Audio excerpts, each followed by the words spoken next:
I discovered when I was about 15 years old that I had an unusual ability to see things that other people didn't see.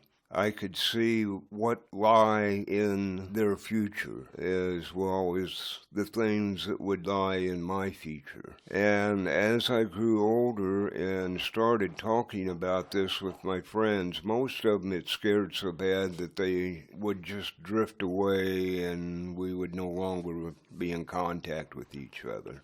When I was 20 years old, my wife and I started traveling around the country. As we would travel, I would meet people that I could tell things to about what lie ahead in their future.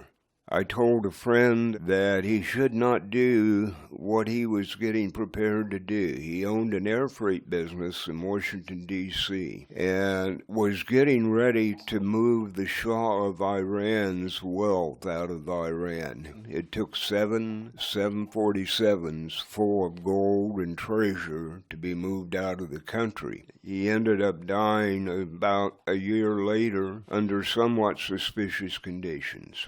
He was only 42. I have encouraged people all along the way, whenever they were faced with a difficult decision, as long as they followed their heart, it would put them on a path that would be beneficial. I've encouraged people to listen to God because God speaks to everyone. I have delved into all types of religious beliefs and have found that a little of this belief and a little of that belief fit me more than any one religion. When we were talking before about feeling like you get those little pushes from the universe, could you talk about that a little bit? I have been giving psychic pushes, and as soon as I started feeling those pushes of movement, the path would be revealed to me. My wife, on many occasions, has played an important part in this. We would be in Tampa, Florida, and both working. Always had a good job, always made good money wherever I went. And she woke up one morning and said, "Pack your bag." "What do you mean, pack my bags?" She said, "It's time to go." So I got up, called in, and said I won't be back. I'm leaving town. Drove to Seattle. Had a wonderful time all along the way. We were driving a nice new convertible. Had the top down most of the way.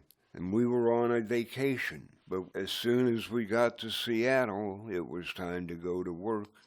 Unfortunately, my wife died about 4 years ago, and I miss her intensely. I see her when I get ready to go to sleep. I see her standing in front of this huge obelisk, and she's there in this long, beautiful blue gown. And I know that she is sharing energy with me, energy that helps keep me going. I'm going on 79 years old, and I'm getting tired.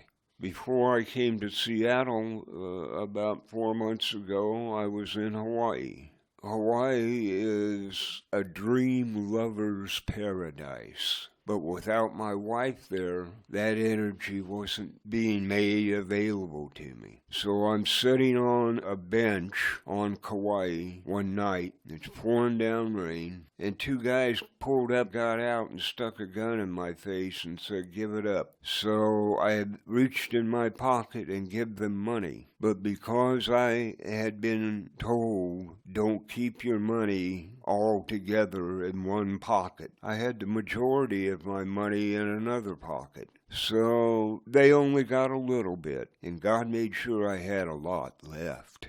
I give thanks to God every night before I go to bed for the path that I walk. It's called the razor's edge. It's the path that you walk in between. Good on one side, bad on the other side, and what you're supposed to do in the middle.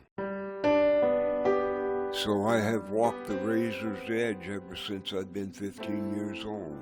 And it has led me through some of the most incredible experiences any man could ever hope to experience in his life.